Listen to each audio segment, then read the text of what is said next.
My name is Alice Kayongo. I work with the Center for Global Health Policy and Politics based at the O'Neill Institute for National and Global Health Law at Georgetown University. And I have the honor of welcoming you all to this very important DEC Study Club session, which is titled Speed Up, Scale Up TB Testing, Maximizing the Impact of Newer and Emerging Diagnostics. This webinar is organized by the Diagnostics Equity Consortium, or you can refer to it as DEC, as well as the Global TB Community Advisory Board. And it's being prepared in 3 parts to explore the evolving TB diagnostic landscape and strategies to increase TB testing coverage. Now, I know that some of you have already been to different webinars, different calls today, and you're wondering, oh, this is another webinar.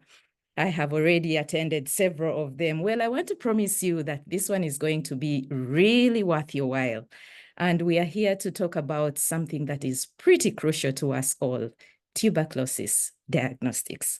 And unlike that one really, really long webinar that you have probably been at, or that really long meeting that you just escaped, this one is going to be a very, very good topic that is going to talk about saving lives, but no pressure.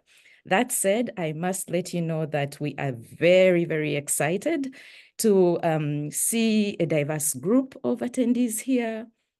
Many of you representing various fields and geographies, all of you are gathered to discuss a topic that is crucial to the global fight against TB. Now, this session is organized it has been organized as part of our ongoing series of discussions leading to the ASLM Global Fund meeting that will be held in Abidjan sometime in early November. And here we are aiming to empower civil society organizations and TB advocates to better understand the role of diagnostics in improving TB outcomes. Today's webinar, specifically, the first of the 3 parts, is going to focus on the one of the most pressing needs or pressing challenges in the TB response. How are we going to accelerate and expand the use of newer and emerging diagnostics to detect TB? First of all, detecting it more accurately, but also detecting it and ensuring that it is at large scale. We'll basically dive into the current TB testing gap so that we can explore the latest testing tools and strategies that have the potential to drive change. As you can imagine, with over 10.6 million people falling ill with TB in 2020 alone, the need to ensure that diagnostics tools are both accessible and effective is critical. We need to push for faster diagnosis and broader reach to ensure that no one is left behind, particularly those who are in resource-limited settings. But today we have assembled a distinguished panel of individuals, experts, who will help us figure out how to get these new diagnostics out of the lab and into the real world where they actually belong. Because, to be honest with you, there's nothing as bad as having Wi-Fi that doesn't work. And when you see Wi-Fi that doesn't work, you can liken diagnostics to Wi-Fi that is not working. You only notice it when it's not working. So our goal today is to make sure that TB diagnostics are working, they are everywhere, and that they are for everyone at all the time. And our panelists include Patrick Agbasi, who's the co-chair of the TB Community Advisory Board, and his work has been instrumental in advocating for the adoption of patient-centered TB tools. We also have Morten Ruold, who's the director of tuberculosis of the tuberculosis program at FIND, and he will share some insights with us on the latest advances in TB diagnostics, as well as challenges that we still face in scaling up these technologies globally. We have Teju, who is also the TB project associate at the Treatment Action Group, you can call it TAG, and she brings a wealth of knowledge about the intersection between advocacy and innovation in TB care. And your moderator is yours truly. You have no choice but to hang around with me today, this morning, this afternoon. Once again, my name is Alice Kayongo. Let's buckle up for the promises that we have, and the promises to be this session to be a fascinating and informative discussion. I want to be able to remind you all that the only worse thing than bad Wi-Fi is diagnostics. So let's make sure that we change that. And I encourage us all to engage fully, to ask questions, think about the insights shared today, and how we can apply them at work and in our community. But before I go on, I want to let us know that we have simultaneous translation in French. Please look at your pen at the bottom of your Zoom window, so you are able to switch to French. If you prefer to switch to French or even English, you have the option. Please feel free. And as we continue, I want to, I know that I have talked about, I have welcomed you, and in my remarks, I did talk about the Diagnostics Equity Consortium, and some of you are wondering, what is the Diagnostics Equity Consortium?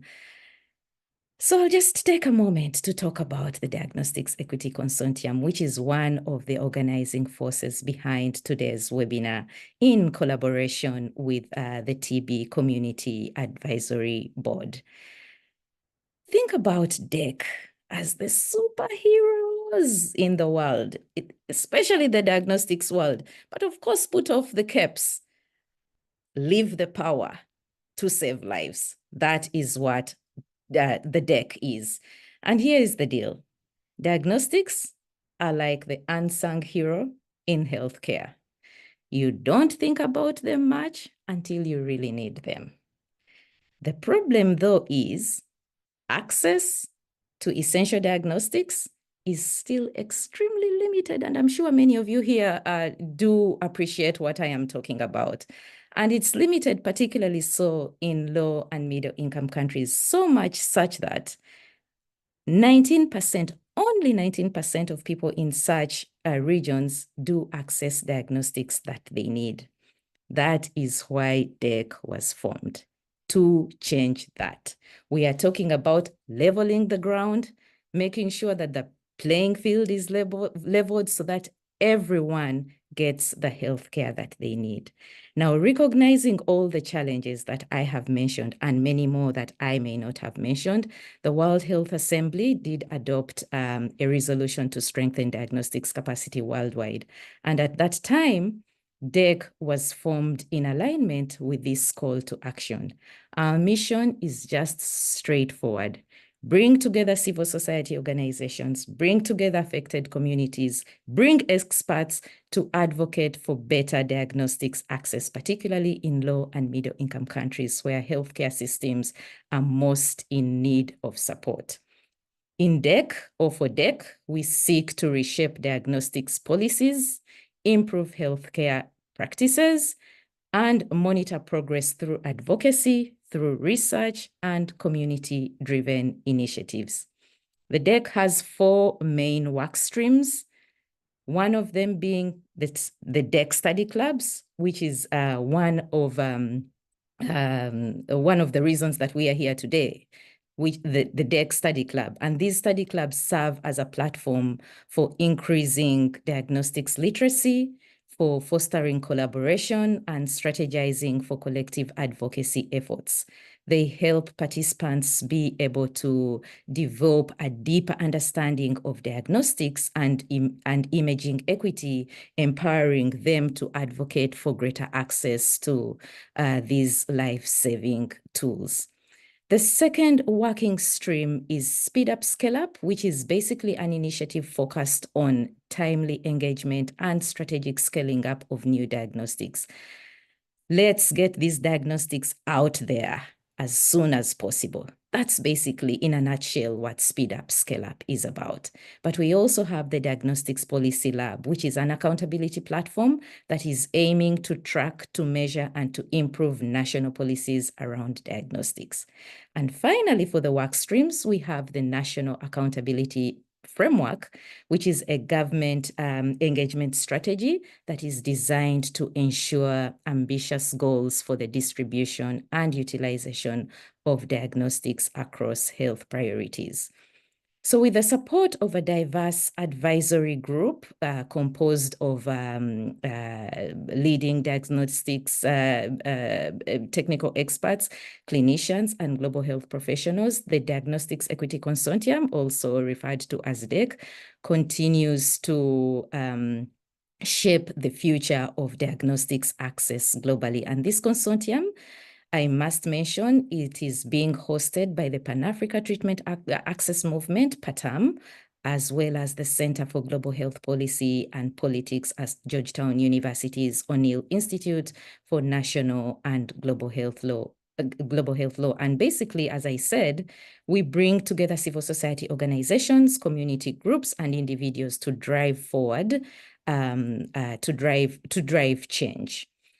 Our membership continues to grow because, as you can imagine, who wouldn't want to be part of a movement that is creating change?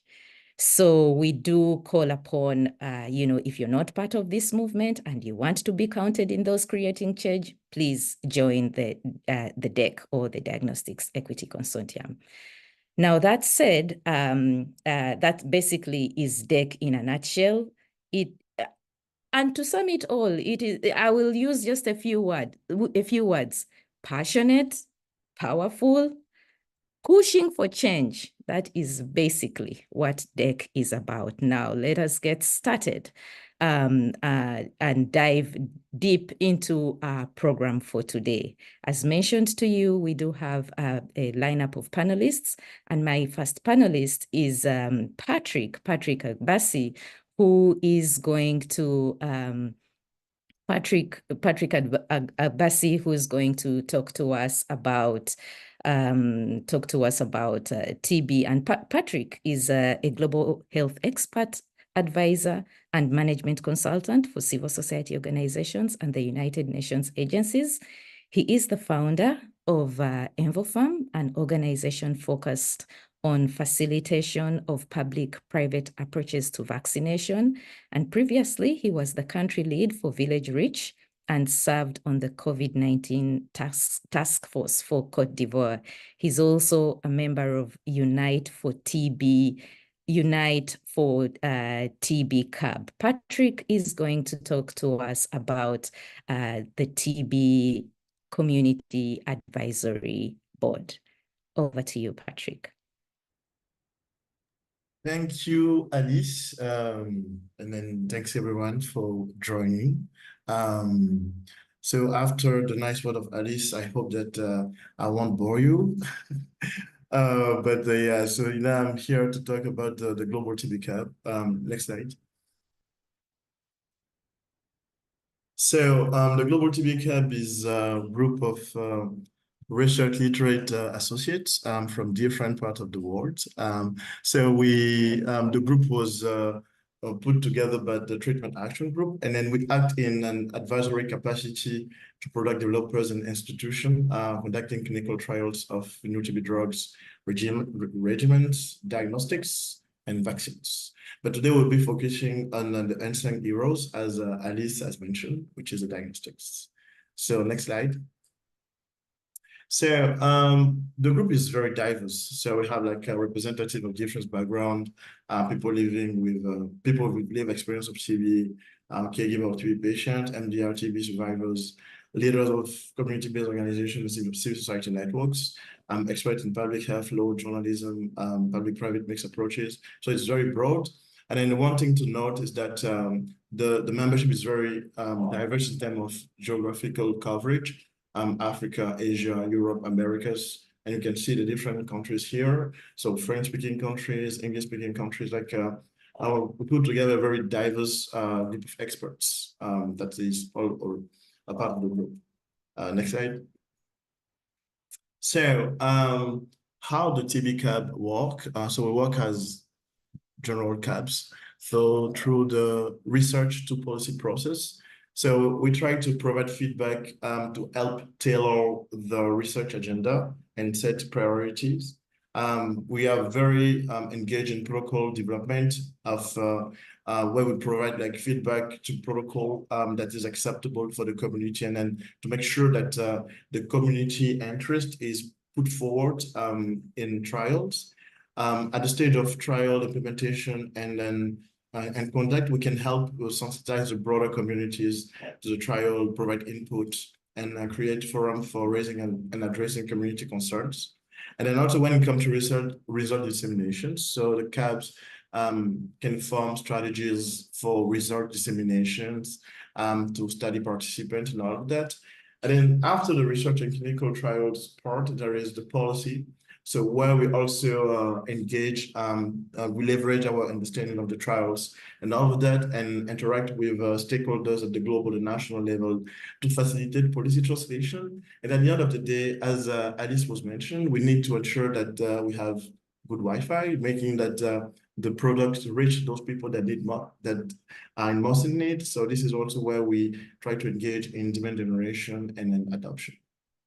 Next slide. So how to engage with the TB cab? So there is different mechanism. We regularly conduct meetings with TB product developers, like TB diagnostic research and then product sponsors.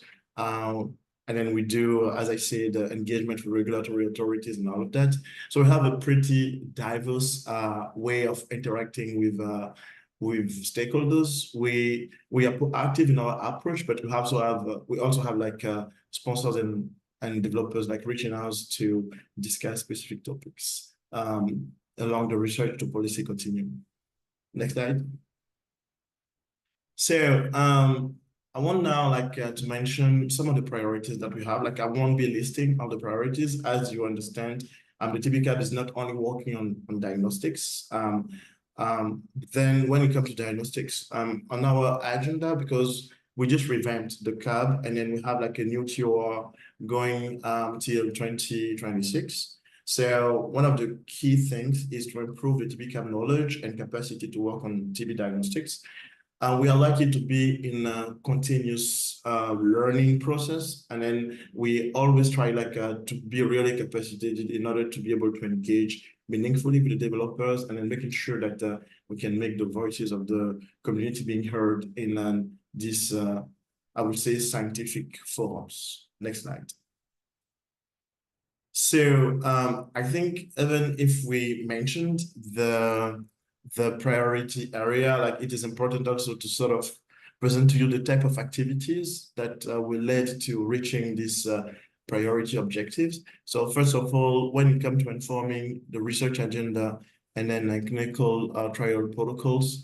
So here the activities is to keep up to date on the research pipelines for TB preventive therapies, vaccines, and diagnostics, and all of that. And then one of the examples is that prepare for result of the SMART for TB accuracy studies of oral swabs for TB testing via expert and Molbio diagnostic platforms. We also, when it comes to strengthening our knowledge and capacity, so what we are doing is really to build internal capacity on TB diagnostics pipeline and priority technologies soon to emerge. We are also closely monitoring development of next generation LAM and then point of care molecular tests, and then participating in policy and then technical meetings on TB diagnostics like this one. And then also when it comes to ensuring affordable pricing and access to essential drugs, diagnostic and vaccines, here we are also contributing to the Time for $5 campaign, which is a global movement, not something that is only led by the TBK, but a global movement of organization to inform approaches to the introduction and commercialization of new tools. And then we are also very interested in the development of target access profiles to facilitate, I want to say, the access to TB products. So yeah, I wanted like to show to you the overall policy areas and activities that we are seeing. So next slide. So this is rapidly because the TB Club really like try to approach things methodically, but we are really having a support in order to make sure that the members receive the capacities to engage. So one thing is through using the protocol review toolkit that help us to review protocol and all of that. Next slide. So now I want to rapidly show to you some diagnostics advocacy actions. So we operate through open letters sent both to global stakeholders and also national stakeholders. So here is example being sent to the Ministry of Health in Cote d'Ivoire, but also to urge reforms through the guideline for the diagnosis and treatment of tuberculosis to WHO. Next slide. And then I wanted also to show that we are not only like drafting open letters and all of that, but we do like some more practical activist actions. So this was during a conference where the TBK members with other allied organizations put in the specimen cups limonade, like urine to show that we pissed, and then we need to make sure that the TB lung test is available where it needs to be and is introduced when it needs to be. So yeah, this is one of example of some of the activities that we are also engaged to. And next slide. And then, yeah, as I mentioned also, this is also an example of what we are doing for the Time for $5 campaign that I mentioned when I was also presenting our advocacy priority when it comes to diagnostics. So making sure that the price is reduced for the expert test to $5. Next slide. So yeah, I had like 5 minutes to present the TB Cam and then how we work. And then it is always like a good opportunity like to remind everyone that it's important to invest in TB research, like diagnostics, treatment, and all of that. And then the government and all the leaders should meet the investment objectives that was decided during the high level meeting and the UN high level meeting. So thanks a lot for following up, and then thank you. Thank you. Thank you so much, Patrick, for giving us that very good overview. And without taking any further ado, I will proceed to our next speaker, who's Sherinan Lynch. Sherinan is the co-director of the Center for Global Health Policy and Politics at the O'Neill Institute for National and Global Health Law. She has worked for over 25 years in the global health policy, but prior to O'Neill, Sherinan worked with Medicine Sans Frontiers. I know many of you have interacted with her in her past life at MSF. Sherinan is here to talk to us today about TB Plus opportunity. She's basically going to summarize this for us in just about 5 minutes. Over to you, Sherinan. Thank you, Alice, and thanks everybody for joining.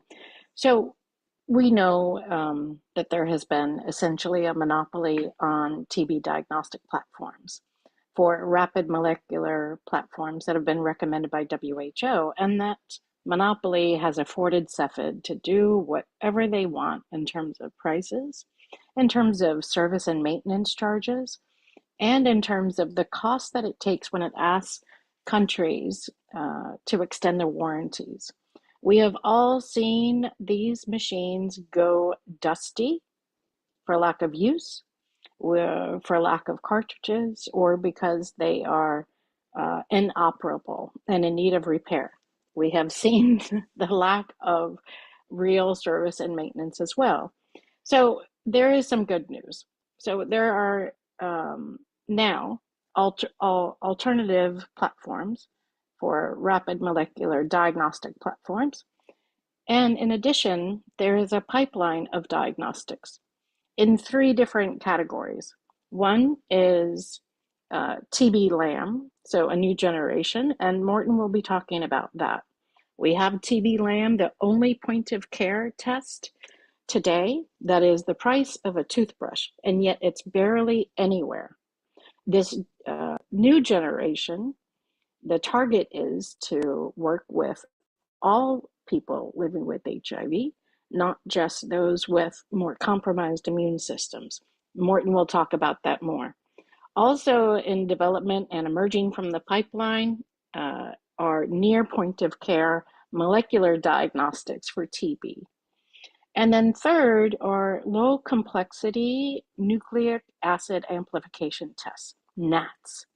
And those are platforms that can work at the district level or at your provincial level, at your county level, and even in some primary healthcare levels if affordability wasn't an issue, that can work for TB cartridges as well as other health issues. So now that there are some newer and competing products, it is time to have that conversation, right? In terms of what products, for whom, administered by whom, and where. And is it going to fit within countries' national diagnostics networks? So given the array of choices, in addition to chest x-ray, in addition to innovative sampling techniques, then can we be part of the planning? So what has been missing from previous introductions of new tools? I think what's been missing are activists and communities. So we have seen too much where donors and global health actors get really excited about new cool tools, right? New, bright, shiny tools. And sometimes the funding that comes and the focus and the prioritization could result in distorting what is needed at the national level, both in terms of the voice of government, the voice of national lab directors, the voice of NTPs, the National TB Program Managers, as well as the voice and input of communities and civil society. Also, what's been missing is we have the Global Fund to fight AIDS, TB, and malaria. There are strong bilateral TB programs, such as USAID. There are other global health actors where their mission is TB. But when we have the potential to benefit other health issues, then why aren't we taking them? And that's one of the reasons that DEC, the Diagnostics Equity Consortium, came into existence. We want to break the silos and fight for diagnostics for health priorities across diseases. And where technology can afford it, then we should seize those opportunities, maximize those opportunities, and please take them into account in terms of planning, in terms of pricing, in terms of negotiation with industry. So, which brings me back to the top-down nature. So global health actors, they've gotten really smart in terms of working with each other on market-shaping strategies, right?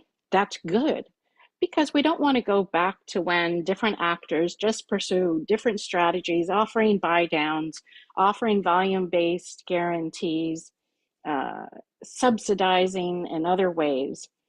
What we want is not only the global health actors to be at the table, but also countries, including countries that are not recipients from the Global Fund or that are co-financing. And we need that just not only in terms of inclusion, we need that in order to secure the best terms possible. Terms that I mean prices. Prices of the devices or reagents and other supplies. The price of service and maintenance, so we don't see these machines go dusty again. And as well, the extension to warranties. The other issue that we need to address, and part of the reason that DEC exists, is to increase awareness of the technology and the political and programmatic opportunities. We have seen in TB an increase in ambition, but it still isn't hitting where it needs to be in terms of national strategic plans. So there are still many facilities that should have collection, sample collection for TB, and they don't. There are many facilities that should have a diagnostic platform in that facility, and they don't. We need more ambition, and we should challenge ourselves to make sure that the next Global Fund round, GC8, has space and reflects ambition. And it starts with plans. So that is why DEC, working with TBCAB and others, invites you to join us for this learning opportunity and then the advocacy opportunity so we can get the ambition. And also, let's use this opportunity when global health actors will be working with governments regarding their plans for introduction and scale up of these new tools to make sure that accountability is a part of it. Because we are tired of seeing platforms again that don't have supplies, right? How many times have you all seen a gene expert machine again gone dusty because the reagents are missing? Because there aren't cartridges in the country. What we need is accountability, and information is the oxygen for accountability. It's got to be cooked in, baked in to plans and what global health actors and governments cook up from here on out. So thank you so much, and let's speed up, scale up. Back to you, Alice. Great. Let's speed up, scale up. Thank you so much, Sharon Ann. And I will proceed. Just even before we proceed, I want to let you know that you have an opportunity to interact with the panelists right away. Please use your chat, your chat to be able to ask questions. You will get responses from the panelists. That said, I want to proceed to Teju, who is the TB project associate with Treatment Action Group, and she does advocacy to track and accelerate development of TB screening and diagnostics technologies. Teju is going to speak to us today about the state of the TB diagnostics gap. Over to you, Teju. Hi, everyone. Thanks so much, Alice, for that introduction. So hopefully my presentation will set the stage for understanding what the diagnostic gap is and what are factors that are contributing to this gap, and also what can be done to close this gap. Over to the next slide, please. So it'll be helpful to start off with quantifying the TB diagnostic gap. And to calculate this, it's the difference between the estimated cases and the diagnosed and notified cases. So according to the WHO Global TB report of 2023, there were 10.6 million incident cases estimated in 2022. But out of these, only 7.6 million cases were diagnosed and notified. And this reveals the diagnostic gap of 3 million missing cases, which have not been reported or had not been diagnosed. This chart over here is also from the Global TB report of 2023, and it highlights that in 2022, only 10 countries accounted for 71% of the global gap, and out of those, 5 countries account for more than 50% of this gap. So the 3 million cases, out of which 1.5 are mostly from these 5 countries, and they are India, Indonesia, Philippines, Nigeria, and Pakistan. So it'll be helpful to every effort that we're taking to focus it on the countries that have the highest gaps as well. Next slide, please. So some of the reasons for the TB diagnostic gaps are listed over here, and I have a slide for each of these, so I will go into it in detail. But the first one is limited access to diagnostic services at the rural areas or at the point of care where the person is seeking care. Current diagnostic tools are also relying on sample types that are not widely accessible and easy to produce or provide by people.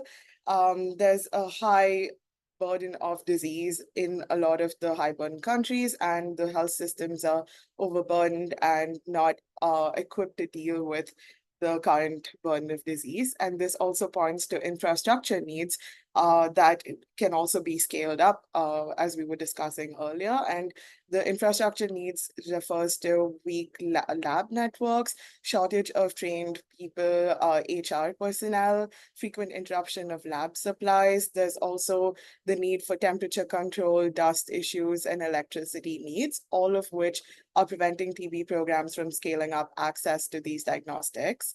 We all know about the TB cascade of care, which is notoriously long and has a lot of delays and drop-offs along the cascade of care. There's also vulnerable populations that are largely neglected in the research and development of new TB diagnostic tools. And this could be children, pregnant women, people living with HIV. And these populations have specific needs that differ from the general adult population, and they need tailored approaches in terms of TB care services for them. I'll also be talking about the funding or resources for national TB programs, which again, definitely requires some scaling up and needs access to additional funding and resources. And lastly, I will be talking about the affordability of TB tests, which again is a key player in access to these tools. Next slide, please.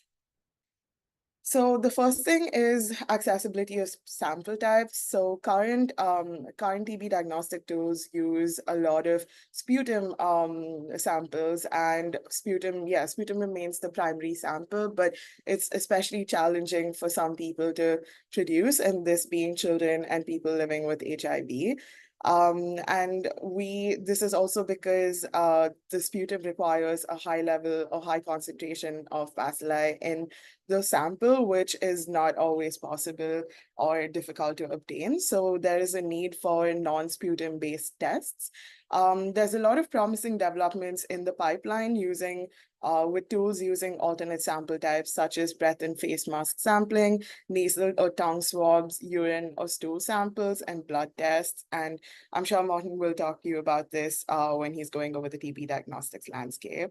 Next slide, please. Another important thing to consider is the proximity to the point of care. So this means that when a person is presenting with symptoms and needs medical attention, these tests need to be available to them where at the point of care or where they're seeking care. And most of the existing tests are not designed for true point of care. Many diagnostics are still centralized in reference labs. So current rapid molecular tests are usually placed at central district or sub-district labs and not at the point of care. So we also need to be thinking about the additional resources for sample transport, and this leads to a long turnaround time, delayed diagnosis, and a loss to follow-up, which again contributes to the cascade of care and drop-offs. So that there is a need for true point of care tests that are usable at community level. And from previous studies, we know that decentralized testing improves case detection and linkage to treatment and care. The EXPEL TB is a large-scale clinical trial that studied the impact of placing molecular tests at community health centers.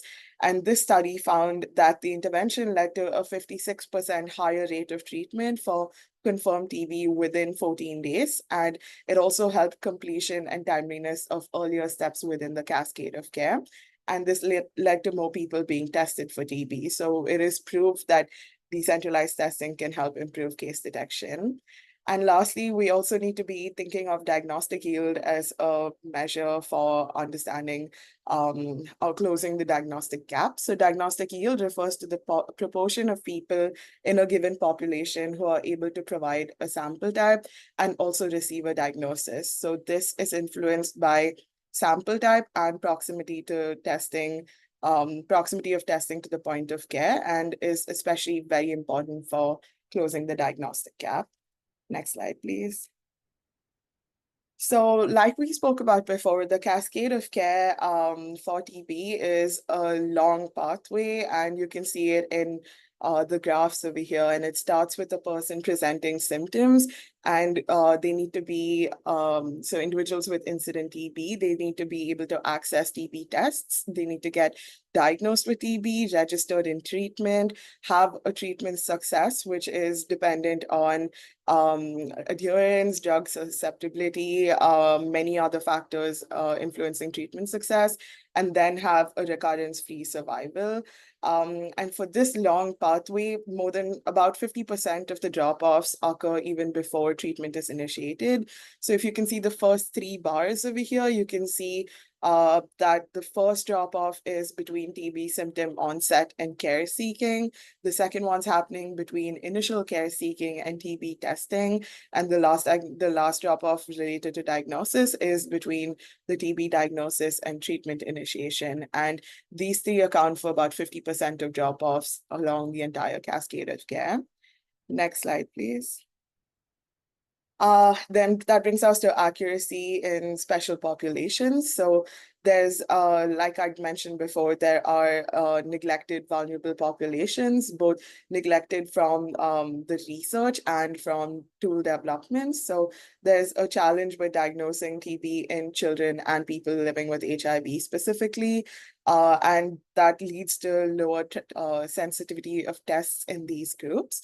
Children specifically present with non-specific symptoms, and there's a challenge in obtaining good quality specimens, as they usually have paucibacillary disease, which means a low concentration of bacilli in their sample. So we need tools that work well within children. And on the chart in the bottom left, you can see that for children below 15 years of age, only 43.6% of cases are reported, but 56.4% of cases amongst this age group is missing and undiagnosed. And coming to people living with HIV, we currently use the LAM test for this population, but the LAM test sensitivity is highly dependent on the CD4 count. So that means that people with more advanced stages of HIV, the test is more sensitive in them, but we need tests that are sensitive, maintain a high sensitivity irrespective of the stage of disease. Next slide, please. And this brings us, like Patrick was mentioning before, and Shainan also spoke about this, resources for national TB programs. So we know that countries are making progress and are currently on the path to their fight with TB, but there are lack of funding and resources that help or stop them from reaching these goals. So this is a case study from Nigeria's national TB program, and it reveals a funding gap of more than $1.1 billion. And the main gaps over here are in diagnostics and mainly the individual cartridges. And you can see over here that it's irrespective of the intention is there, the ambition is there, there's already a massive progress being made, but funding right now is what they say is their biggest contributor to the diagnostic gap.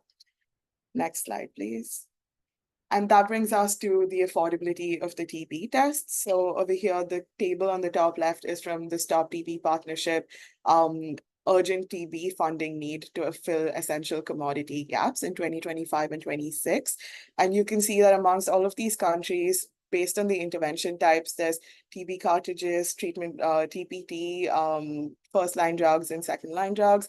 But you can see that the critical funding gap is mostly got to do with TB cartridges, and they have the biggest gap in diagnostics over here.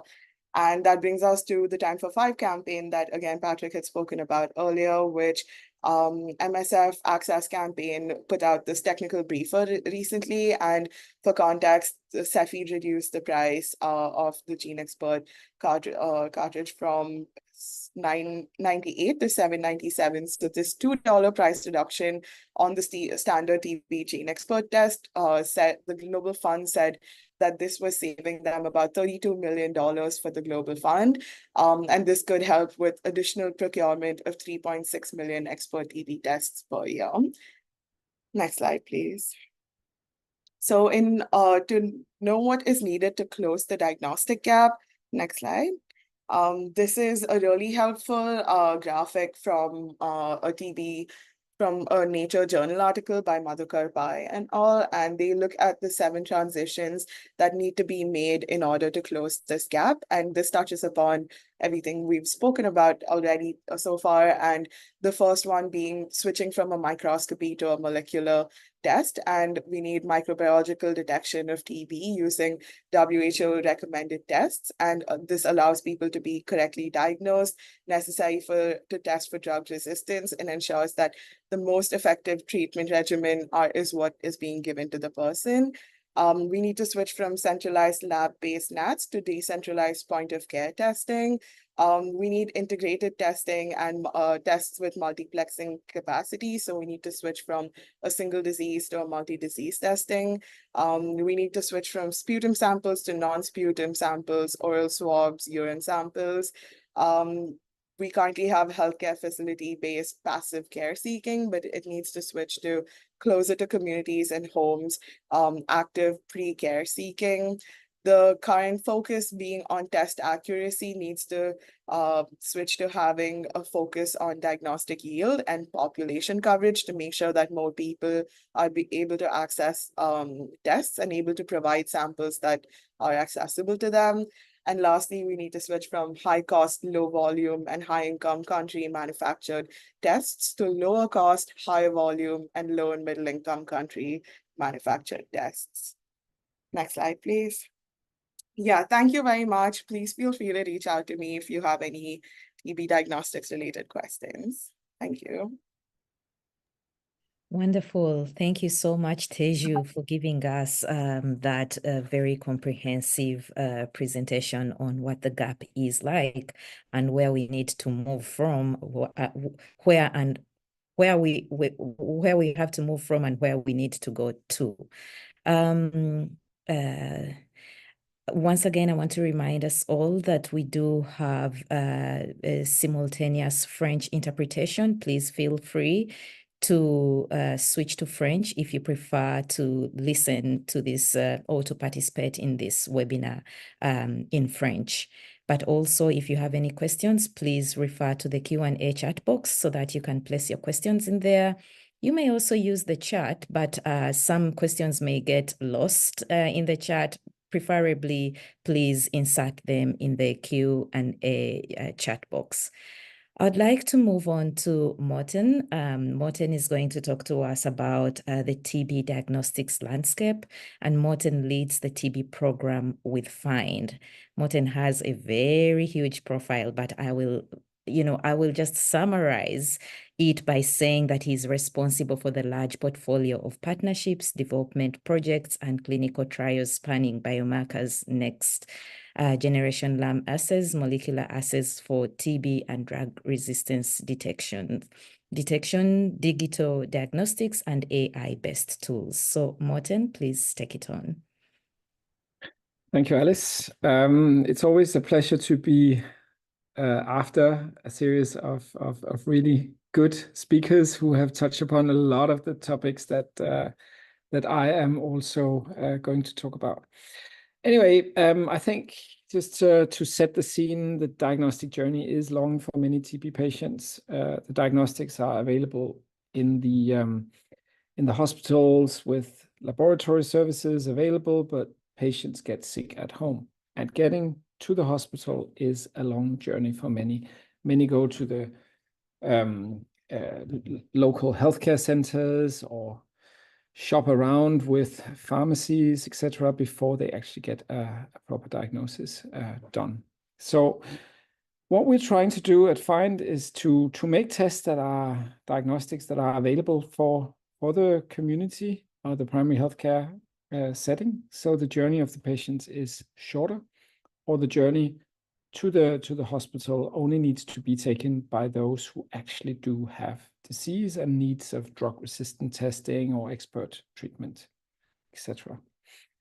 Currently, we're stuck with the sputum sample, as many mentioned, and the diagnosis is either no diagnosis or smear microscopy or the Cepheid system, which has a lot of limitations, as many of the other speakers touched upon. So I'll give you an overview of what we are doing to try to change that and some of the thinking behind this. And I always start with just illustrating the number that Teju and many others brought up today, that we have more than 10 million people who are estimated to get TB. It's a huge number, and each of these small persons here is representative of 50,000 individuals. It's huge. About 410,000 have drug-resistant TB, and as others said, about 7.5 million are diagnosed and reported, but more than 3 million are undiagnosed every year. And it's these undiagnosed who go on to get advanced disease, are responsible for a lot of transmission of TB, and also it's in this population we see the majority of deaths. Only about 3.5 million of those 10 million are diagnosed with a modern test like the Cepheid test, and less than half of our individuals with drug-resistant TB are getting a drug-resistant test done. It's a huge gap. For those people with also then find as an organization an NGO that works on innovation in diagnostics, and I'm responsible for the TB work. We try to make tools that are simple enough to reach these missed individuals with TB. We're trying to develop new screening tools. For those who get a diagnosis, but not a modern diagnosis, we're trying to develop or support manufacturers developing new tools that can replace these old tools. But the further out in the periphery you take a diagnostic, the less requirements in terms of advanced stuff is available. So to work out here in the communities, the preferred diagnostic is probably one that is very similar to a COVID test, like no instrument, no power requirements, disposable materials, and fully automated run. And the closer you get to the center, you can add more complexity, like laboratory and more disposable, other reagents like buffers, etc. But if you want to take a diagnostic close to where the patients are seeking care, you need to make some trade-offs. We want a diagnostic test that can do HIV, TB, malaria, hepatitis, all on the same kind of device. Is that multiplexing capacity going to be possible? We don't know. As Teju mentioned, we want high performance. Is that always possible? And is that always needed? I don't know, but I'll show you some data for how it perhaps can not be such a high requirement. We want, of course, as Sharon has said, for many years, we need low costs. So let's give you some thoughts about how a future test could look. So this is the modeling that was underlying the new target product profile at WHO for how a new diagnostic test could look. This is, we call it hypothetical test 2, but it has a lot of performance characteristics that are similar to the Gene Expert system. So the full box there, that is your TB, your patients, your people living with TB in your area. And currently we are reaching only about 25% of those. That is the access of 25%. So that's the box we are currently meeting of the total patient population. We are only meeting a quarter of those.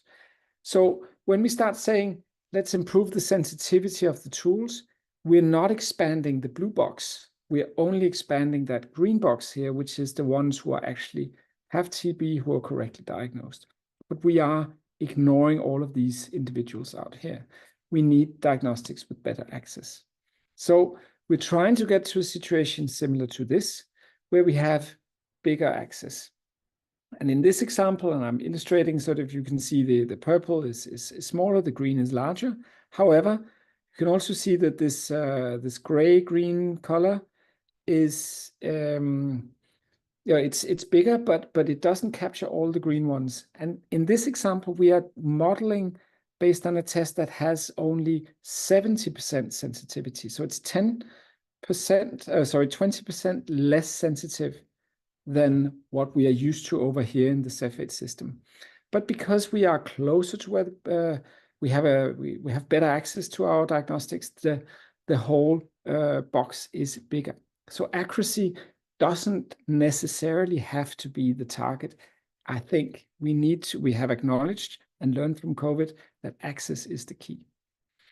So we're trying to go from something like this, a sputum-based tool, and as an instrument that can only be used in places where there's electricity and freezers and all the rest of it, and a tool that costs $18,000 to something simpler like a tongue swab with a small portable PCR instrument. And today I have brought one of these tools we are working on. This is a small chip that has some small channels in it. You put a piece of plastic on top, and in this you can put your tongue swab in. You swipe the tongues for 15 seconds, put it in here, you click it off, and you put a thing like this on top. Squeeze all of these together. The thing here on top has some buffer in it. You shake it, and then you put it into an instrument like this. Whoops. And 20 minutes later, you have your result. This is a diagnostic tool that is way more simple than the one we are used to at the moment. This will cost, I don't know, a couple of $100 for the instrument. The diagnostics, like the hardware required to make a thing like this is way cheaper. So I think we can reach a totally different price point with this kind of technology. However, we need to understand how they work. But Tejo mentioned the EXPEL trial. I'm going to mention another trial, the TB CAPT Consortium's trial. It's not published yet, but we have presented this. It's again taking a diagnostic test at the healthcare center, the primary healthcare center where the patient is seeking care. What you're seeing here is the time to treatment initiation, and this is 100%, or one is all the population. And if you place a diagnostic test exactly where the patient is showing up for assessment of the symptoms, we were able to get almost everybody on treatment the first day, where standard of care, which is smear microscopy and referral for treatment, you are seeing a lot of delays in your treatment. Most individuals became treated at the end of the day, but this was way faster with having a diagnostic available where the patients were seeking care. The tongue swab as a sample is very field-friendly, and I've shown this data set a couple of times. But here we are in a setting in the Eastern Cape in South Africa, sort of an informal settlement where there's a lot of TB. And healthcare workers, as you can see here, went from household to household of households where there was a confirmed patient with TB. And then they said to the family, can you provide a sputum sample, and can we do a tongue swab on you? And they were able to get a sputum sample from only 40%, where they got a swab from 98%, so almost everybody. And they were able to find some individuals who were positive only on the tongue swab who couldn't produce a sputum, suggesting that this kind of tool is very, very field-friendly. So this is another embodiment of how such a test could look. So this is a special instrument from MolBio, which is the biggest competitor to Cepheid out there. So you do a tongue swab for 15 seconds, you put it in a tube with some glass beads, then you put it in this instrument for 90 seconds, you pipette it off onto this machine that is battery operated, you put in the chip, and in about 35 minutes from start to finish, you have your TB result. These tools are not going to give you drug susceptibility testing. They're going to say TB or not TB.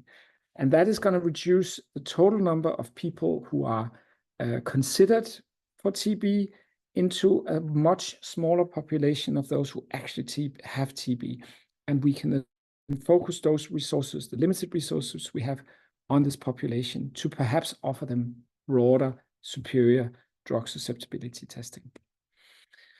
And I've shown you one instrument here today and another instrument on the slide, but there's quite a lot of new tools that are in the pipeline. Some of them are really basic, some of them are a little bit more complicated, but we are very excited about this whole pipeline. On a tongue swab, we don't expect to have the same sensitivity as we are seeing with sputum. We might see a 10, 20, 15% drop, but these are tools that are way easier to take into the communities. And if a thing like this breaks, you don't need to wait 2 months for the technician to fly in from California. You basically just throw this away and you get a new in your mail, because the price point is very, very different. I was asked to also speak a little bit about LAM assays. So apologies for switching gears here, but this is another class of technologies that has the opportunity to really go closer to where the patients are seeking care. So this is the LAM class. We are aware of the Alere LAM that is commercially available at the moment. It does only work in people living with HIV who have very advanced HIV and very, very low CD4 cell count. We are expecting the Fujilam test to come online sometime early next year. It is commercially available in some countries, but we are eager to see more data on and regulatory documentation on this.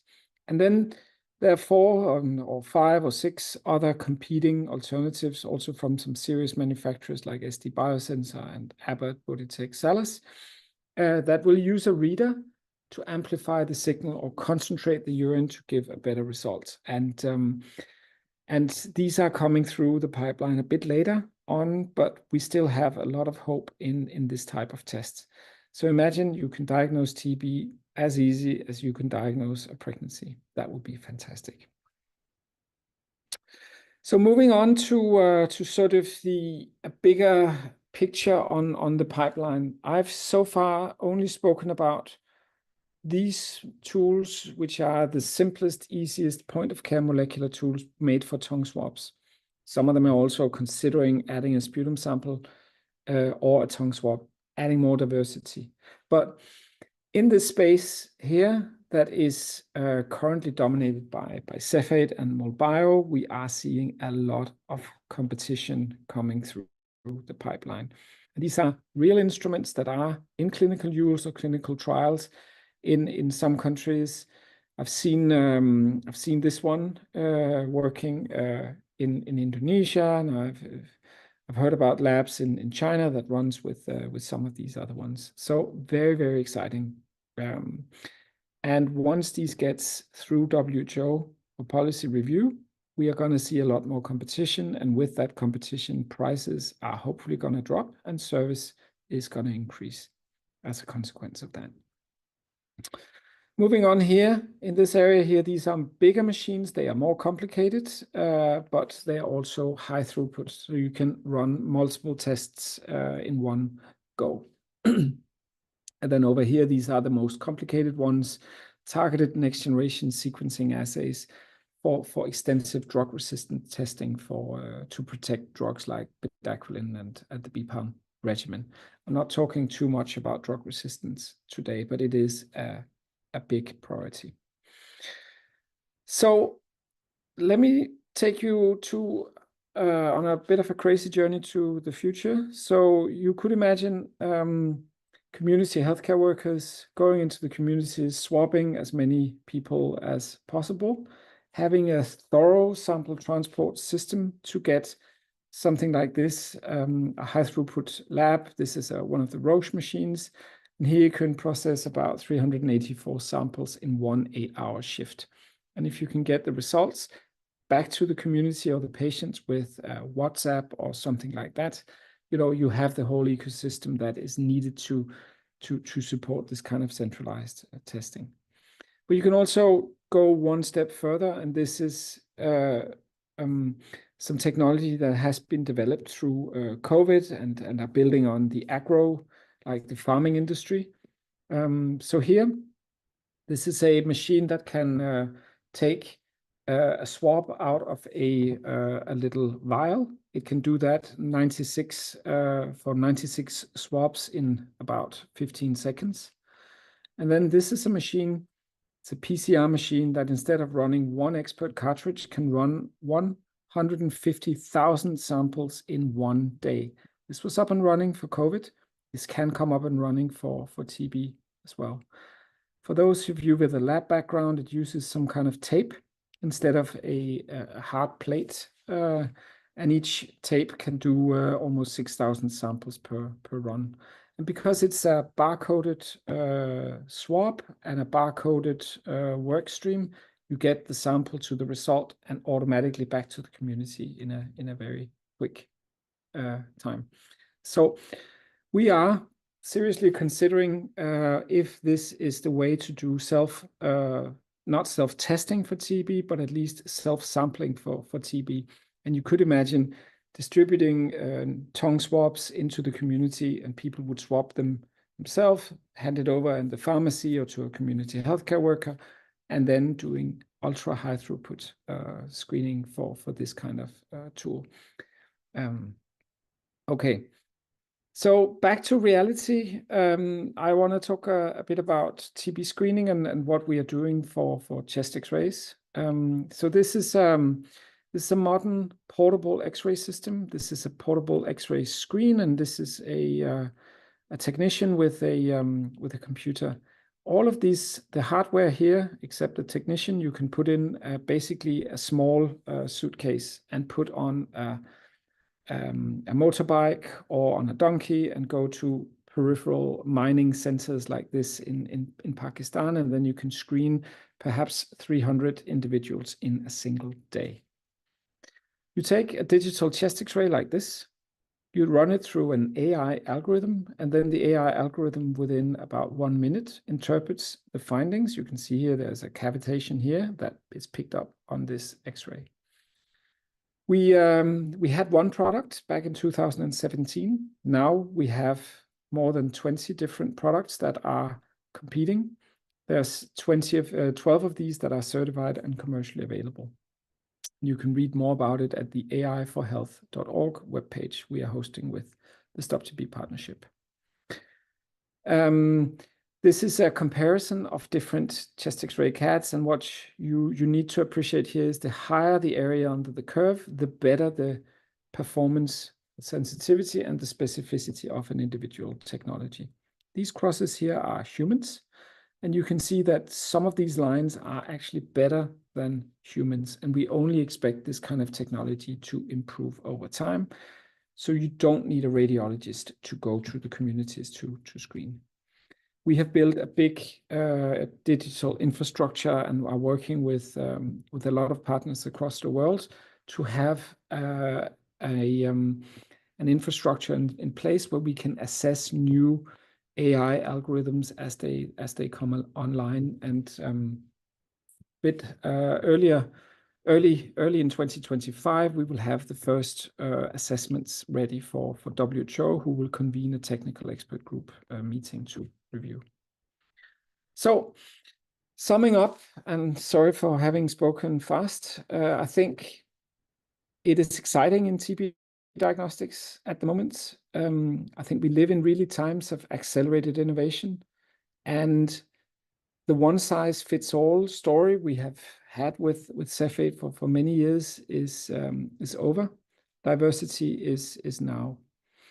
The new instruments and sampling strategies, they are showing promise, and we are getting very, very close to seeing the first products coming to the market. But we need to figure out what the trade-offs are in terms of accuracy for diagnostic yield. Where should you use a test like this, and where should you not use a test like this? This is not for the hospitals, but this is for the peripheral centers. This is not replacing the sputum-based tools. This is an additional supplement that can reach further out into the communities. So I think it's also important to remember that there's so much stuff coming through here. So we need to work together as a community, also with the CAPs, to drive sort of the momentum and inform WHO, inform the communities of the changes. And with this, I'd like to say thank you for your attention. Wonderful. Thank you so much, Morten. This was very, very enlightening. And like I mentioned to all our participants, your participation in this webinar will be pretty much worthwhile. So just continue to stay on. There's a lot more that we have for you. I told you that you would gain so much, and here it is. I'm sure you're starting to see and to feel and to appreciate the different perspectives and different ideas and insights that have been shared with all our panelists.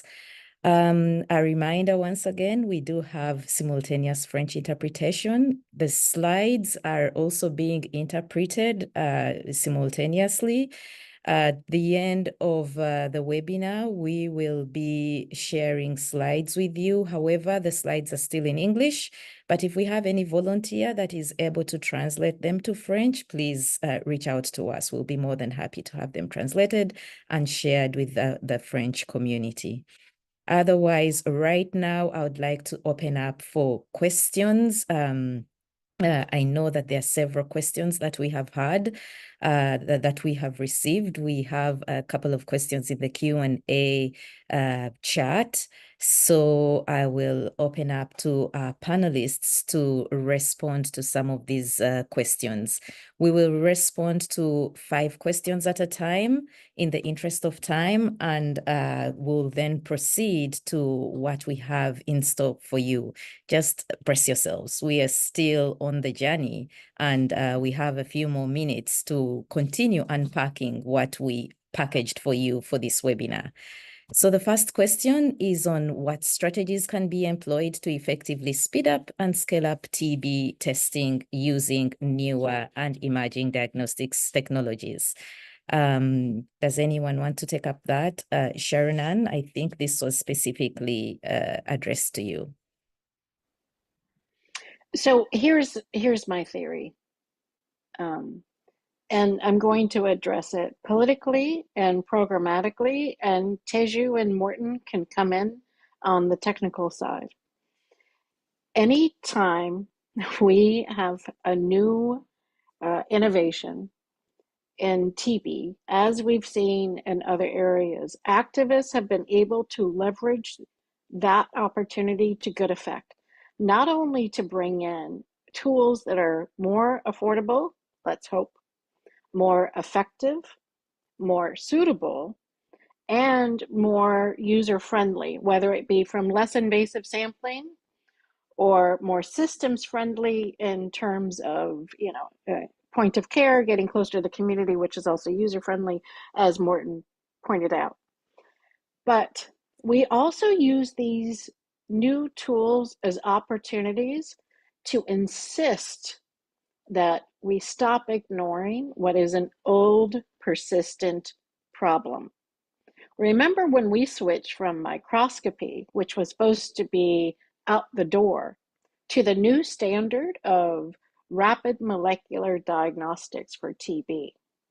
And yet we still see so many countries that use microscopy to diagnose either a proportion or a majority of people diagnosed with TB.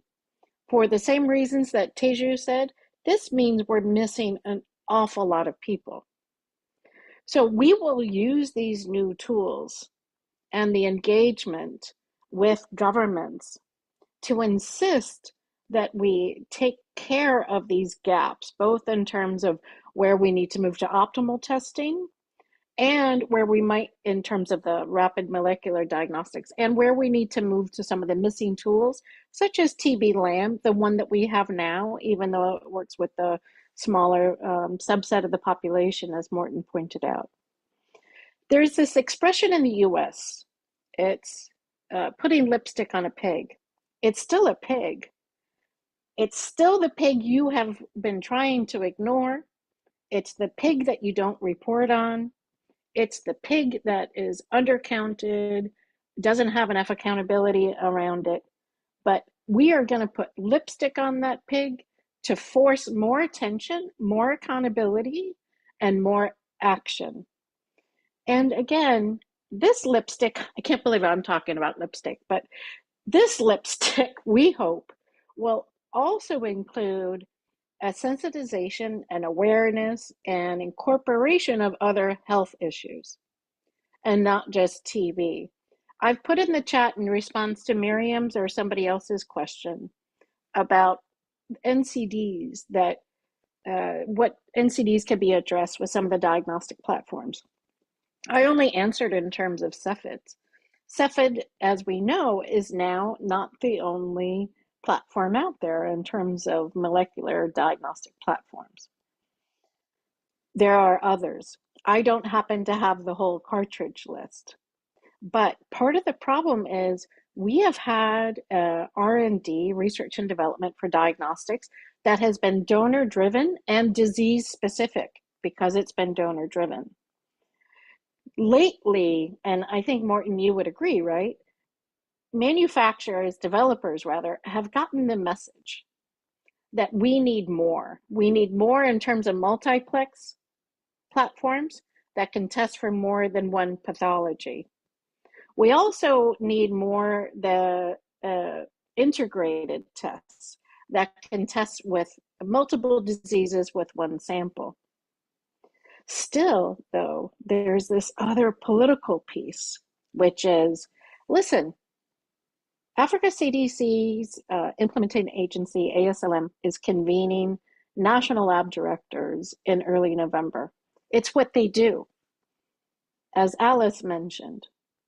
And at this meeting, they're going to be talking about the TB diagnostics landscape.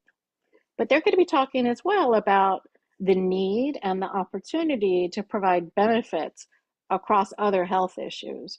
Because the national lab directors are those that advise on which tests where, for whom, and administered by whom, right? So it's a good time to take that into account. But we want more than just consideration. We want more than just, money and attention that is going to new TB diagnostics. We want ambition to be reflected in national roadmaps that spell out what enabling policies governments are going to have in place in order for faster introduction and scale up of new appropriate tools at the right level. We also want ambition that is measurable. We want targets in these roadmaps. We want to know what percentage of your public sector health facilities will have the package of diagnostics needed, including these new tools. Don't you wish you had now at the ready, or had 5 years ago, the national plan for your country that says explicitly, this is the percentage of primary healthcare facilities that will have sampling. This is the percentage of district level facilities that will have a appropriate diagnostic on its bench for TB. And this is where we're at year 1, at year 2, at year 3, at year 4, at year 5. That information is essential. And if we get civil society and communities together to agree on these simple asks, if we get global health actors to make it part of what they are asking governments, and if we get global health actors as well to really listen to governments, listen to their challenges with their networks now, listen to their need to integrate new tools into their existing network, then I think we can get there so that the diagnostics, both for TB and other diseases, it stops being a black box. And instead, it could be something where we have visibility as civil society in terms of the functioning of the diagnostics network. And hey, we need a heat map in terms of where is there low distribution of tests and supplies? Where is there low uptake of tests and supplies? We cannot afford to have another situation where Kenya, for example, was out of MTB RIF cartridges for Gene Expert for how many months? 4 months? It's unacceptable. And if we have, as civil society, have that information, then I know we can bring about change. Sorry for going on so long. Over. Thank you so much, Sharonan. And indeed, what you are saying is key. I see Morten has his hand up to make a contribution to that. And perhaps, Morten, as you contribute to that, you could respond to Isatu's question as well on potential barriers to the adoption of new TB diagnostics. Over to you, Morten. Thanks. Yeah, I wanted to just pick up on a couple of things that Sharonan mentioned. I think it's I'm excited about the pipeline, and I'm excited by these small things that are coming through. But I'm also concerned that there is a flip side to this. There are many places where the lab infrastructure works, and if a patient comes in with cough and produces sputum, then that individual should not have such a test. They should have the best possible test, which at the moment is something along the lines of the Cepheid system, where you get better sensitivity and you also get drug-resistant TB. I'm concerned that in some settings, the ones who are making the decisions for procurement would be looking at the dollar value of a thing like this. If the per test is cheaper, let's go with the cheap option. And this is never going to get, this is at the moment not giving you drug-resistant testing. So I think we need to do a bit more research. Let's assume that these things work and they become commercially available, but I think we need then to do operational research where we work with the CAPs and the communities to figure out what is the niche for this instrument, where does it add value and where does it not add value, where should it not be implemented, and then integrate that into the national strategic plans and all the rest of it. So I think it's a positive thing that we have all of this choice coming through, but we need to now start making different, more difficult decisions, or prepare for them at least. Over. Great. Thank you so much, Morten. Patrick, your hand is up. You want to contribute to this, please? Yes, I'll be very quick. So as everyone is saying, it is good that we are having a lot of different elements in the pipeline. The only thing that I want to mention here is that on top of having infrastructure and all of that, it is important for the countries to know what to do with what we have in the pipeline. I say it because sometimes we have new technologies and all of that, but then at the country level, they just don't know how it will fit in the overall strategy, what it will change for the people in the field. So this thinking, I feel like there is a need to sort of educate, if I can use these words, but a preparatory work that could guide the countries and all the civil society also to know what should be introduced or for what purpose, but really something that will help to sort of put everyone on the same page in terms of understanding what is this new technology and what purpose will it serve when it is introduced at the country level. Thank you. Thank you too. And just as we conclude this Q&A session, Morten, there is a question for you on whether these new technologies can facilitate the last mile option. Is there a cost sharing aspect or leasing for LMICs? Well, I think they are taking it closer to the last mile. I don't think these are, this is a new generation of tools that are based on a tongue swab, which is an accessible, simpler sample. But is this as easy as a self-test COVID self-test? You swipe your nose and then, we're not there yet. So this is it's a step in the right direction. And what we hope to see is, this competition, this innovation is going to bring excitement. For 10 or 15 years, we've been going around saying Cepheid needs to reduce the prices, and we have only had that one or a couple of products. now there's going to be this diversity. There's just so much more to talk about, so much more to get excited about. And I think politicians will also, if we give them stuff like this in their hands, I think that is also a way community health, community leaders can drive excitement about this. Hopefully we will get closer to TB elimination, but yeah, we need to roll up our sleeves, everybody. Can't agree enough. My dear participants, just to let you know that there are several questions that we see, several questions are coming in, but remember, I did mention that this series is in 3 parts. This is part number 1.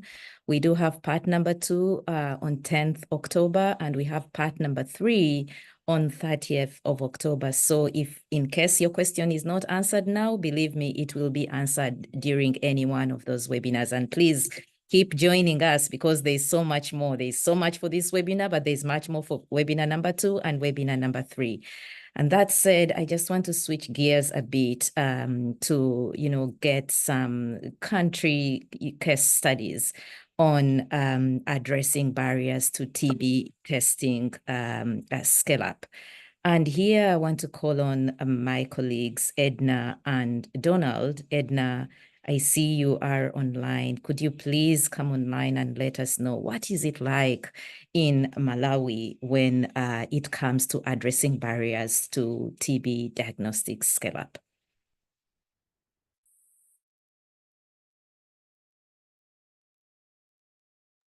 Edna, are you there? If Edna is not there, we could start with Donald. Yes, I'm there. Oh, yes. Sorry. Yeah. Good afternoon, good morning, good evening, wherever you are. As mentioned, my name is Edna Tembo. I'm from Malawi, working with Coalition of Women Living with HIV and AIDS. Just to talk about diagnostics in Malawi, we have some diagnostics facilities. Currently, I would say we have 494 TB registered sites, where from these 494 sites, we have gene experts, which are 147 at the moment. And we also have 50 sets of 10 color experts, which are going to be installed by the end of this year, 2024, coming up to 197 sites altogether. And also out of these sites, the 494, we also have 418 microscope in the TB registered facilities.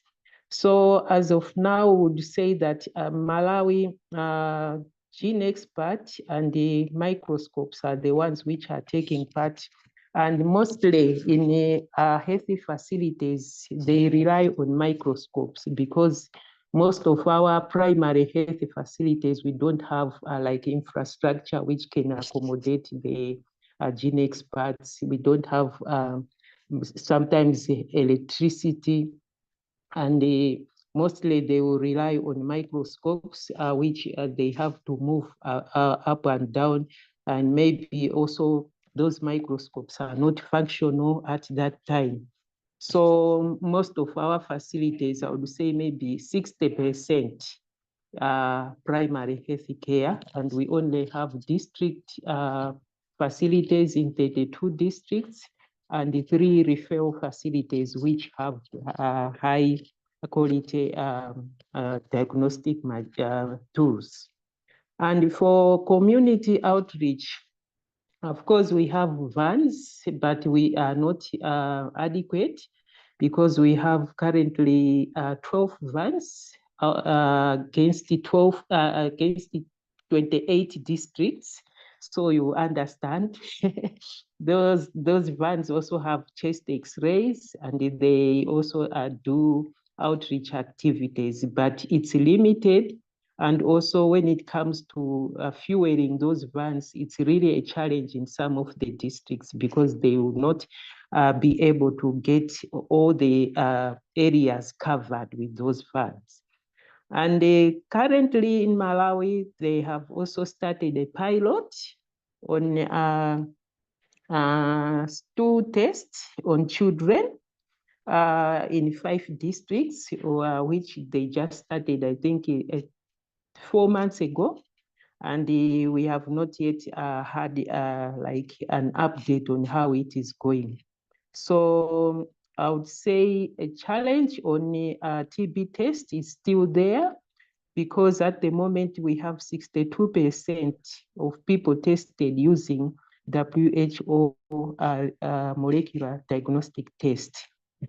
So we find that most of the challenges come to, especially when it is children reporting for TB, and also getting the specimens for children to get tested for TB. And the challenges are still there because most of the people are in the hard to reach areas where accessing the services becomes a challenge. And we thought the vans will be a relief, but as I mentioned, that we still not reaching out because the vans are not enough to reach out to the hard to reach areas. So we still have those challenges. And also the challenges when it comes to the sputum collection points, whereby the specimen to be referred to the facility, sometimes it takes time, or the specimen goes bad and it has to be discarded. Then recipients of care are requested to give another specimen, and this also demotivates people to say, I'm giving the specimen, but I'm not getting my results. So those are the issues on the diagnostics that we still have a challenge. Not much people are able to access, as well as also the screening criteria sometimes becomes a challenge because most of the facilities are using the symptom screening, which probability of missing out some recipients of care is very high. I think let me stop there, and if there are questions, they are welcome. Thank you. Thank you so much, Edna. And really, many of the issues that you have shared are what we see in many African countries. In fact, I am surprised, pleasantly surprised, that at least you have 12 vans for 28 districts. I'm not sure the number that we have in my own country, Uganda, but I will leave that for another time because I don't want to get there. It may be depressing at some point. But that said, I want to carry on to Donald, who is going to share with us what the picture is like in Zimbabwe with regard to addressing the TB diagnostics barriers. Over to you, Don. Thank you very much, Alice, and thank you very much for the presentations. Edna, thank you for sharing the Malawi pieces as well as the technical presentations across from when we started. So Joint to the Hands has been pushing for diagnostic access in Zimbabwe, and I want to present the national picture, but I'd rather present what we've been doing to then push the barriers to accessing diagnostic services in the country. Engendered Hands is an advocacy organization that envisions a harm and disease-free society.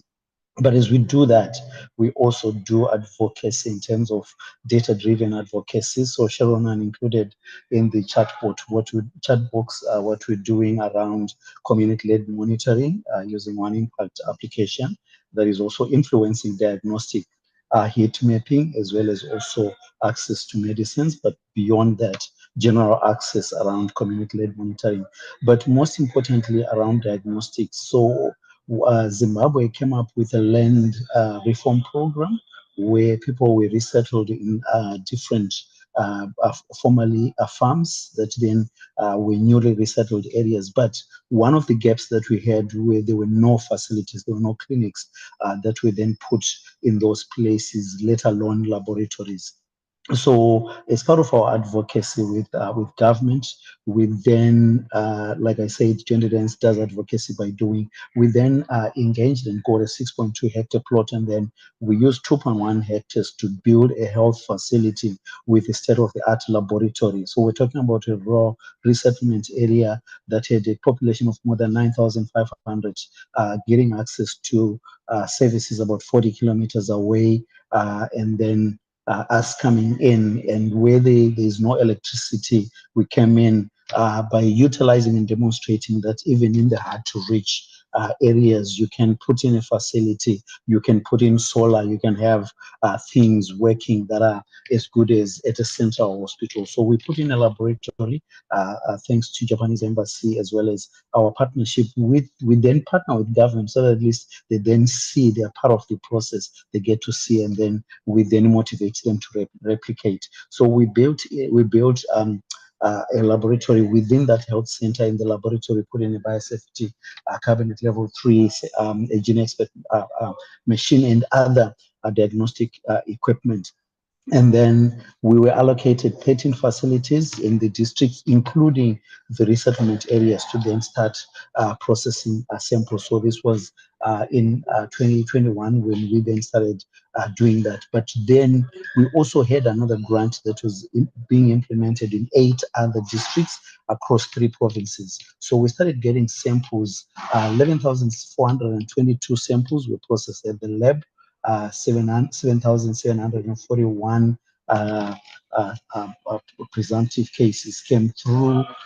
We managed to diagnose 2,370 from when the lab was started to date. But the 2,370 is inclusive of the mobile van that we will also part of through another USAID supported consortium. So the static lab would then engage with the facilities that were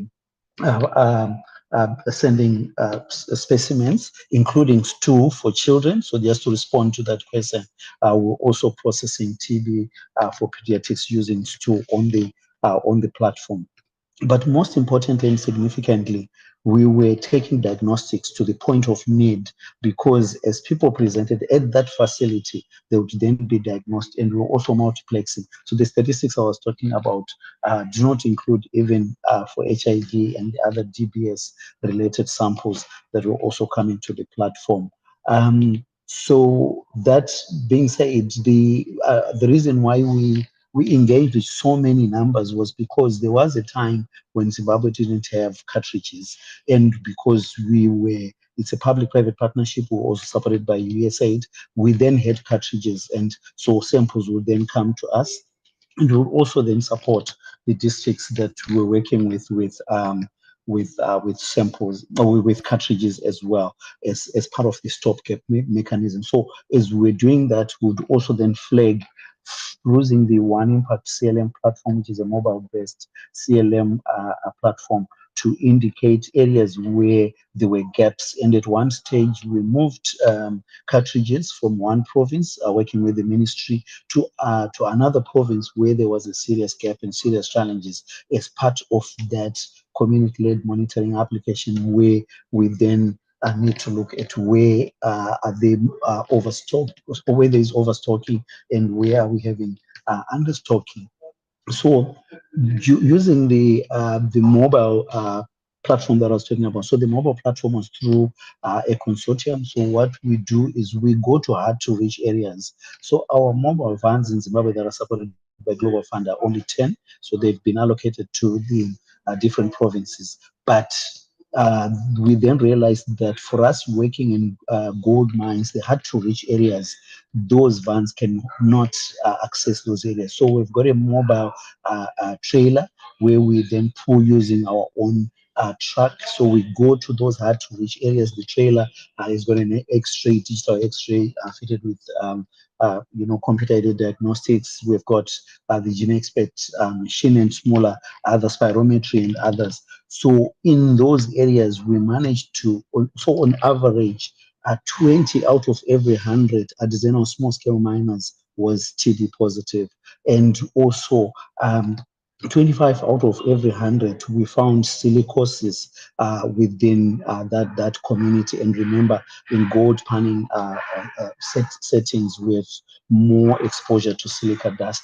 But this is just the tip of the iceberg, indicating that quite a number of people are dying because of silicosis. Quite a number of people are equally undiagnosed. So those are the people that we call missed cases. And yet these people are not missed. They are there, but we are not reaching them with diagnosis. So basically, we were demonstrating that we need to reach people at the point of need or at the point of care, because like for the artisanal small scale miners in Zimbabwe, they're way over 1 million, and they don't have time to access facilities because they are underground most of the times, and when they come out, the facilities are closed. So either we're doing moonlighting or we go there and they take turns to come out and access services and go down. And then we then utilize the One Impact platform to facilitate tracking because they are highly mobile. So remember, it's not just diagnosing them, it's diagnosing them, ensuring that they are put on treatment, ensuring that we follow through and follow up with them and ensure that they are adhering the complete treatment. So tracking then also becomes critical and really important. I know my 5 minutes is up, but there's lots more that we're doing in terms of this advocacy. So Alice, I'll stop here. Thank you. And thank you. Thank you so much, Donald. You raise key issues that, where the community is actually doing great work. And again, like I said, we do have so much in store for you all. And I know that we are running out of time. We are coming basically 15 minutes to the end of this webinar. And like I said, again, there are several questions. We will only be able to answer some. The rest of the questions will be answered in due course. But please remember, we have a part 2 of this webinar coming on 10th of October, and part 3, which will be the last part that will be coming on 30th of October. And then we will be able to unpack some of the questions that you have, but also be able to give you some new information. Just hold it. You will have so much more to share from us. Right now, I want to move into another question and answer session. There have been lots of questions that have been coming in. Again, some may be responded to and others may not. But even before we get into that, I want to remind our French-speaking community that we have interpreters online who will be able to take on your questions. Please feel free, put up your hand, ask your question in French. We will be able to listen and we will be able to respond. Please, let's all be part of the same discussion. Now, we do have questions in the chat, but I also want to give you all an opportunity to raise your hands and be able to ask your question direct, but I will give you only 1 minute. Maybe even less than a minute to ask your question. I will take 3 questions for now, get responses, and then we'll take on another session of another set of questions. My first hand up is from Badoit. I hope I am pronouncing your name right. I have James as well. I have James as well, who should be coming on next.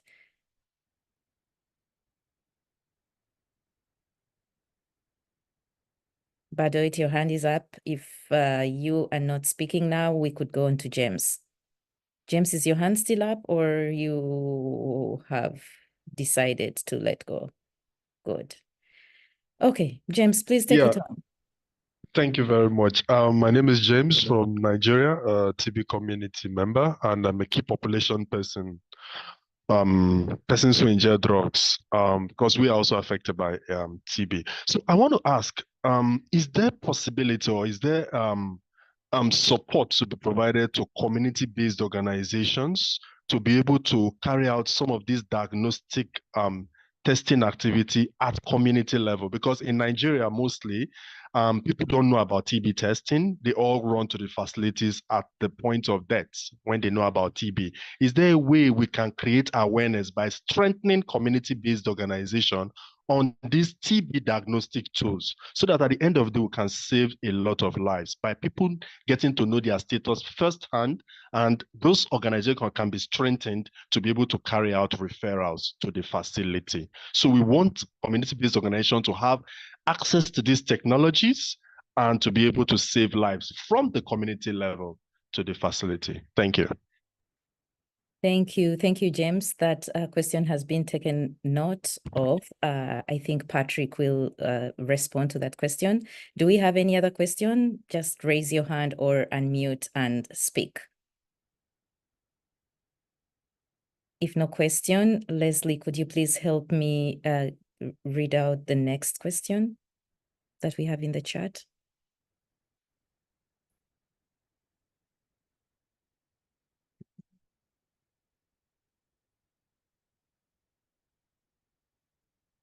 Hi, sorry, Alice, in the Q&A or in the chat? In the Q&A, sorry, in the Q&A. It's from David McConnor, and it says, Donald, may I quickly pose a question regarding referral system for patients that cross borders? David, do you want to come in?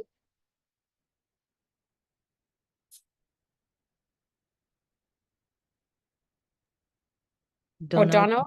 Maybe, yes, go ahead, Donald.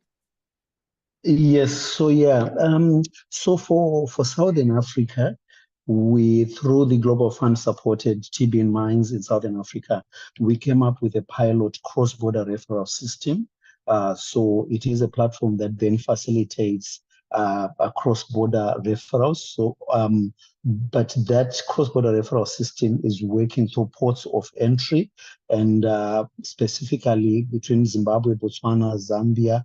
We have those major busy ports of entry where the cross-border referral system is working. But it's also supported by the One Impact application that I talked about.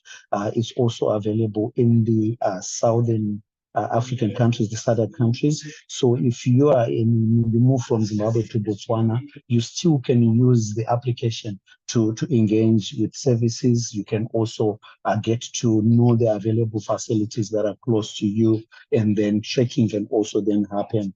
And ultimately, you then can use different differentiated service delivery models to then continue to access your medicines because the different countries have different regimens. So, but it's again another advocacy that we're still working on around, ensuring that the SADC community is in the same regimen, but the cross-border referral facility or system, CBRS, is in place.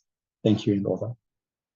Thanks so much, Donald. And I'll request colleagues Patrick, Morten, and Teju to please respond to the questions that we have in the chat. Randomly, you can pick whichever question that you want to start with and respond to some of them.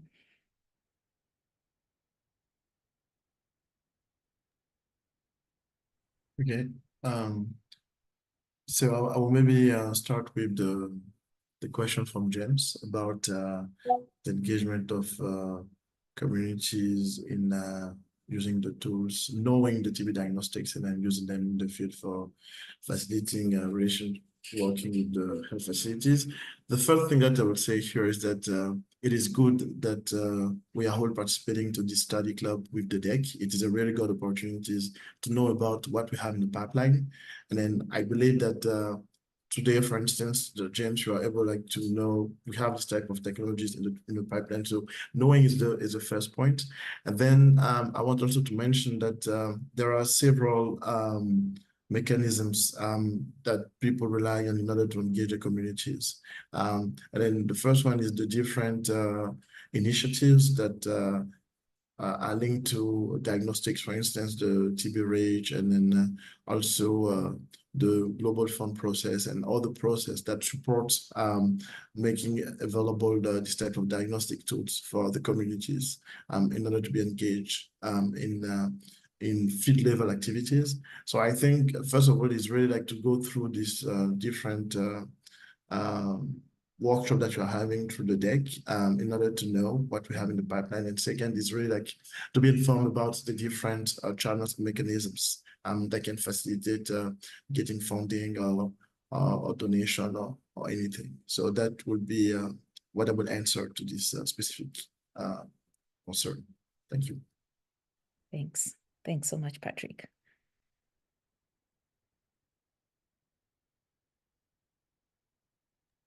And just to add to what Patrick said as well, there's a bunch of resources that are available online. And I think some of the pre-read information that has been shared or will be shared also has the CAB Lab, and there's pipeline reports that CAD puts out. There's Stop TB Partnership has the Next Gen Working Group. So there's a bunch of resources that have been publicly available for community members to orient themselves with the landscape. And also study clubs like these are really helpful to also prepare for what's coming next. Thank you, Teju. Morten, would you want to make an addition to what has been mentioned? Sorry, my Wi-Fi, I cut out a bit. I was only hearing half of what Teju was saying. Can you repeat the core of the question? Sorry. Oh, the question is with regard to if you are able to respond to some of the questions in the chat. Oh, yeah. You can Yes. pick. Yeah, so I think I would like to just mention on the pediatric side, can you hear me still? Yes, great. No, there was a question on pediatric diagnostics, and that remains, an underserved population. We need to do much more. We have the new stool-based TB detection assays, and we're working on some other more field-friendly approaches to measure cell-free DNA in blood, etc. But it is really, really complicated to develop diagnostic tests for the pediatric use case. You do not want to put too many children through diagnostic test developments or multiple testing with prototypes. So therefore, it's easier and more cost-effective to develop these tools in the kids. In adults. The flip side is that this is not fit for purpose for the pediatric use case. So we want to do much more. The funders are not prioritizing this as much as they could, and the manufacturers are not prioritizing this as much as we could. I hope you can hear me. Yes, we can hear you. We can hear you loud and clear. Thank you so much. And seeing that we are coming to the end of this webinar, it's only 4 minutes.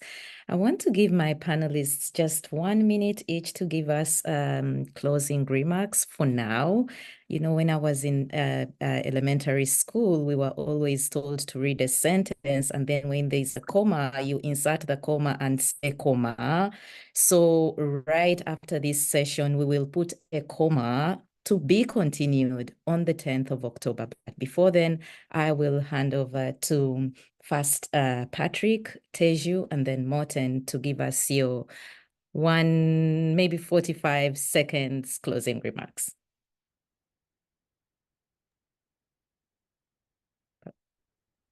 Oh, okay, I start. Okay, so in terms of closing remarks, I would say that first of all, thanks everyone that was able to join this important discussion, and it is a very good initiative that puts different experts together and then really showing and then presenting to the whole community what is happening when it comes to TB diagnostics. And then all the club studies should be followed. I was very pleased that we had more than 120 participants speaking different languages. So I think that's good. So yeah, thanks everyone for being available. And then we hope that we'll maintain the same level of attendance and engagement for the subsequent events. Thanks. Thanks. I can go next, yeah. Yeah, just based on what Patrick said, I think this is a really good opportunity to acquaint yourself with what's in the field right now. All of us are learning at the same time, and I think it's also really helpful to hear from the community to understand what specific needs are and what needs to be focused in the following sessions. I also know that there's a bunch of meetings coming up that involve community members, and I think these study clubs are a great way to understand or just prepare for those meetings and see how those meetings are planned out to be as well. And yeah, I look forward to seeing everyone in the next study club session. Thank you. Thanks, Teshu. Martin? Yeah, thanks. I hope I have managed to sort of convey some of the excitement that we are feeling in at FIND and working with the manufacturers and all of the academic groups who are involved in sort of early stuff in the pipeline. You know, I hope to have been able to get you excited about the future and energized to keep spending your time on TB and TB diagnostics. I think we can make some fantastic things together. We just need to get these tools into the hands of the communities. Thank you.